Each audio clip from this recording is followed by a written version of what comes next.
여러분 안녕하십니까? 이어서 경남 소식입니다. 윤석열 대통령이 어제 세계적인 한인 과학자들이 모인 자리에서 우주항공청의 올해안 개청이 필요하다는 입장을 밝혔습니다. 우주항공청 특별법은 국회 문턱을 아직 넘지 못하고 있는데 이번 발언으로 정부 여당의 특별법 통과 협상에 힘이 실리게 됐습니다. 천연수 기자가 보도합니다.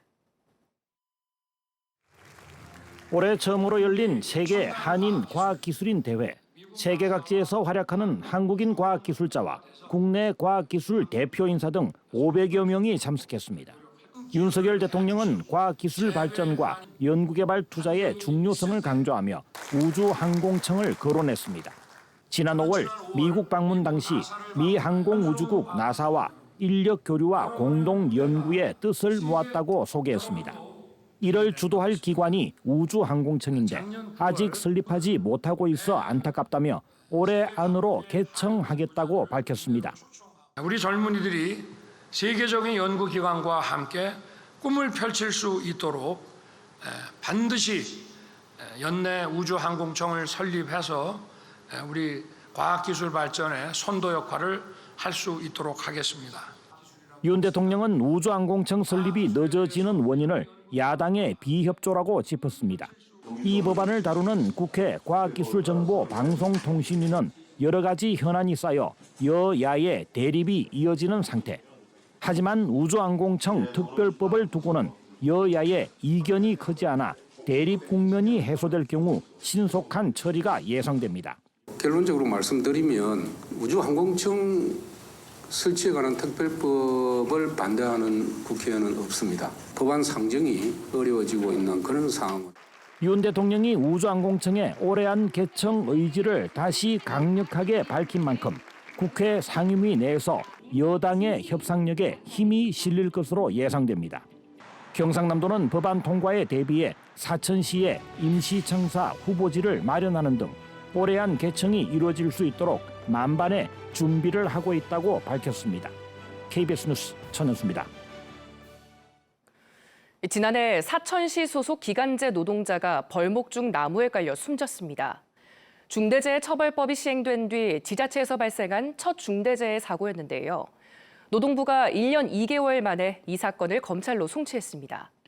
하지만 산업안전보건법 위반 혐의만 적용하고 중대재해처벌법은 적용하지 않으면서 노동계가 반발하고 있습니다. 박기원 기자입니다.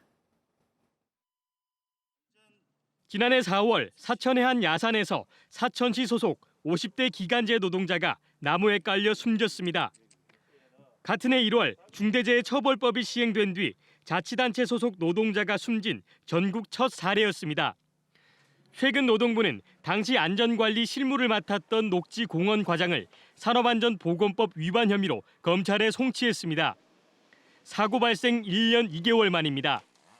노동부 조사 결과 벌목 작업 당시 작업 계획서가 없었고 2개조 12명이 해야 할 작업을 7명이 한 것으로 드러났습니다.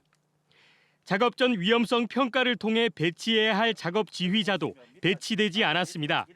고용노동부는 그러나 중대재해처벌법 위반에 대해서는 혐의가 없다고 결론냈습니다. 사망사고를 막기 위한 안전보건 관리 체계를 구축하고 이행해 경영 책임자의 안전보건 확보 의무를 규정한 중대재해처벌법 4조에 위반되지 않는다고 판단한 겁니다. 이제 안전상의 그런 중처법에 대한 이런 사항들이 이제 발견할 게 없어서 힘이 없는 걸로 그렇게 문제죠 이제. 노동계는 반발하고 있습니다. 서류상 체계만 갖췄을 뿐 실제 현장에서 이행되지 않았다며 중대재해처벌법을 더 적극적으로 해석해야 한다는 겁니다. 재조사 갔을 때 위험성 평가가 실질적으로 제대로 안 됐고 또 그리고 형식적으로 됐다는 것은 실제 공무원들도 서로가 인정을 한 거거든요. 지난해 국가와 지방자치단체에서 발생한 사고 사망자는 14명. 중대재해처벌법 위반 혐의로 검찰에 송치된 사건은 한 건도 없습니다. KBS 뉴스 박기훈입니다. 전국에서 처음 중대재해처벌법 위반 혐의로 기소된 창원 두성산업에 대한 결심 공판이 미뤄졌습니다.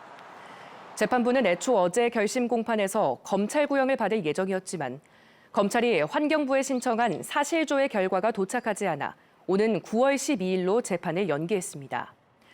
지난해 2월 두성산업에서는 세척제 유독물질에 노출돼 노동자 16명이 독성 간염 진단을 받았고 검찰은 대표 A씨에 대해 안전보건 조치를 제대로 이행하지 않았다며 중대재해처벌법 위반 혐의로 기소했습니다. 출산은 했지만 출생신고가 안 된 이른바 그림자 아기에 대한 수사가 확대되는 가운데 거제에 이어 진주에서도 영아 1명이 숨진 사실이 추가로 확인됐습니다. 현재까지 경남에서 소재가 확인되지 않아 수사 의뢰된 아동만 50명에 이릅니다. 김민지 기자입니다. 진주에서 출생 미신고 아동의 사망 사실이 확인된 건 지난 3일. 2017년 진주의 한 병원에서 출생한 영아는 임시 신생아 번호만 받았고 출생 신고가 되지 않았습니다. 병원에서도 사망 기록이 확인되지 않자 진주시가 경찰에 수사를 의뢰한 겁니다. 친부모는 숨진 영아가 외가에서 양육 중 건강상의 이유로 숨졌다고 진술한 것으로 알려졌습니다. 출생신고가 안 돼서 사망신고는 안 될지 몰라도 사망진단서는 병원에서는 발급은 되는 걸로. 지난해 9월 거제에서 발생한 영아 살해 암매장 사건은 막바지 수사가 한창입니다. 경찰은 숨진 영아가 유기됐을 것으로 추정되는 하천변 주변을 2차례 수색했지만 별다른 성과를 내지 못하면서 수색을 종료하기로 했습니다. 사건 발생 10개월이 지난 데다 그 사이 태풍이 여러 차례 지나가 시신을 찾을 가능성이 낮다고 판단한 겁니다. 경찰은 이번 주 안으로 부부 2명을 살해와 사체 유기 혐의로 송치할 방침입니다. 현재까지 경상남도가 출생 미신고 아동을 조사한 건 모두 77건. 이 가운데 소재가 불분명한 50건은 경찰에 수사 의뢰됐습니다. 부모들은 대부분 영아를 베이비박스에 인계하거나 입양했다고 진술했지만 일부는 진술을 거부하고 있습니다. 조사를 거부한다든지 회피한다든지 통상적으로 이러한 상황일 때 이제 저희들이 의심 정황으로 판단해서 의뢰를 하고 있습니다. 아직 조사가 안 된 아동은 39건으로 이번 주 안에 조사가 마무리되면 수사 의뢰 건수는 더 늘 것으로 보입니다. KBS 뉴스 김민지입니다. 오늘 우리 지역은 구름 사이로 볕이 강하게 내리쬐면서 기온이 크게 올라 무덥겠습니다.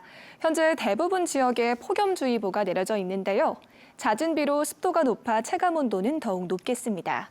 특히 밀양과 창녕이 35도까지 오르는 등 대부분 지역에서의 한낮 기온이 어제보다 더 높겠는데요.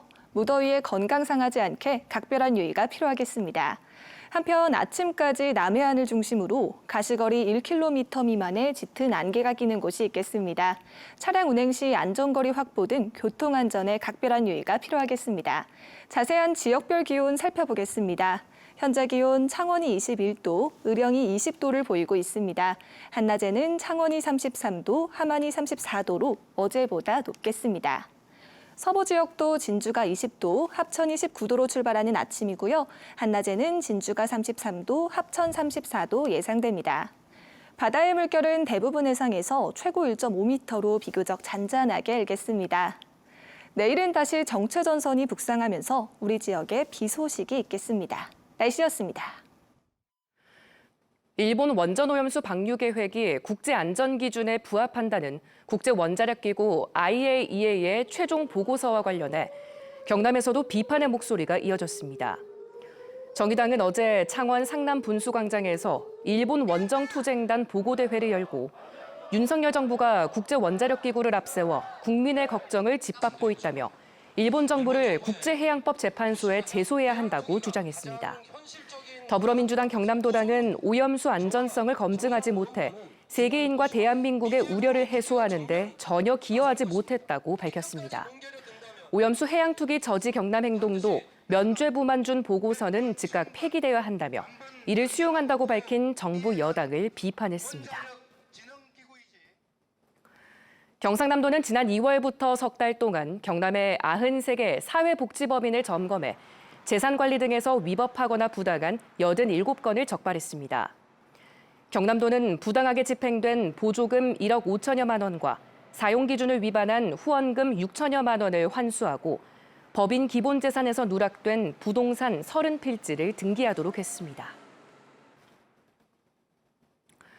경남 사회복지 공동모금회와 경남 자원봉사센터의 시원한 여름나기 지원 행사가 어제 여성가족재단 대강당에서 열렸습니다. 모금회는 기부자들로부터 받은 성금으로 마련한 선풍기와 모기장 등 여름용품 2억 원어치를 폭염 취약계층과 저소득 2천 가구에 전달할 예정입니다. 창원시는 대산과 북면, 석동 정수장에 이어 칠서 정수장도 최근 식품안전 경영 시스템 ISO 22000 인증을 받아 창원의 모든 정수장이 국제 인증 규격에 들었다고 밝혔습니다. ISO 22000은 식품 원재료 생산과 보존, 유통 등 위험 요인을 관리하는 국제 표준 규격입니다. 창원시는 지난해 진해구 석동 정수장에 수돗물 유충 사고가 난 뒤 수돗물 생산시설 전체 공정에 대한 국제 인증을 추진해왔습니다. 삼성중공업의 현장직 노동자들로 이뤄진 노동조합이 처음으로 만들어졌습니다. 삼성중공업 노조 최기련 대표는 기존의 노동자 협의회로는 단결권과 단체 교섭권, 단체 행동권 등 노동 3권을 법적으로 보장받지 못해 노조를 설립했다고 설명했습니다. 노조는 노동환경 개선과 임금 인상 요구를 위한 기재회견과 집회 등을 열 계획입니다. 뉴스를 마칩니다. 시청해주신 여러분 고맙습니다.